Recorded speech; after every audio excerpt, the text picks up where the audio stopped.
folks, and welcome to They Might Be Homesteading.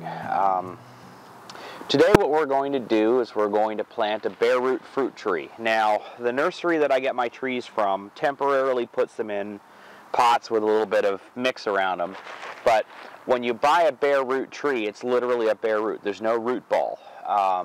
They're smaller trees. It's a very cost-effective way to put a number of trees in your property. And depending on where you go, you can get some very interesting varieties of trees. For example, this one here is a plum tree. It will bear fruit. And what they have done is they've grafted on 3 different plum varieties. So not only will it bear fruit, but it will give me a continuous supply of plums throughout the season.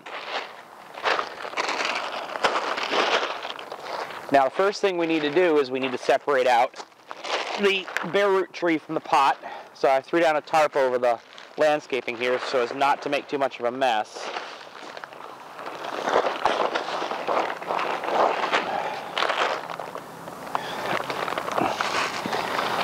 And the easiest way to do this is just reach in there with your hands and pull it out carefully so you're not damaging any of the roots. You may be able to tip it up a little bit.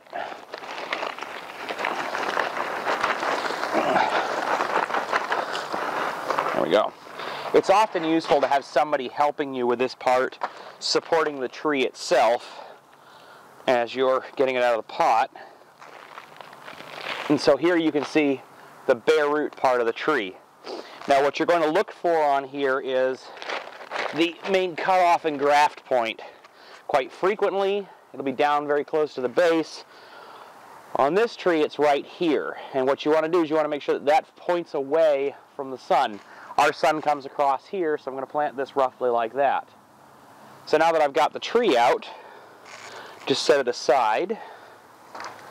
And go ahead and dig in a hole. Put this guy in the ground.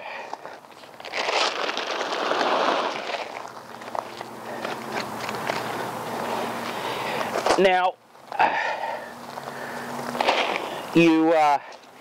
it doesn't matter how good or bad your soil is. The main point here is that it goes into whatever your soil is like.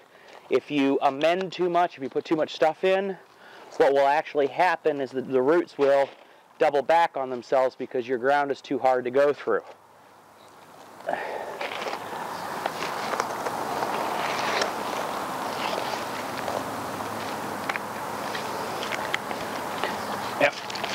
Yeah, so as I was saying, don't try to make your soil better and improve it at all, because it'll actually end up harming you in the long run.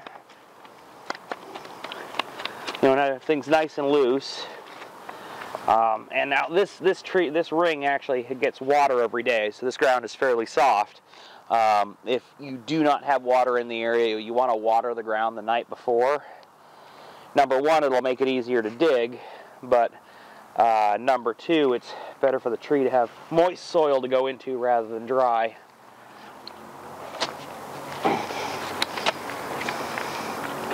Oh boy, nice big fat earthworm.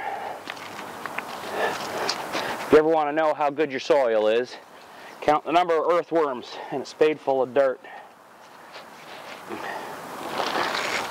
As if you got lots of nice big fat earthworms, your soil is in very good shape.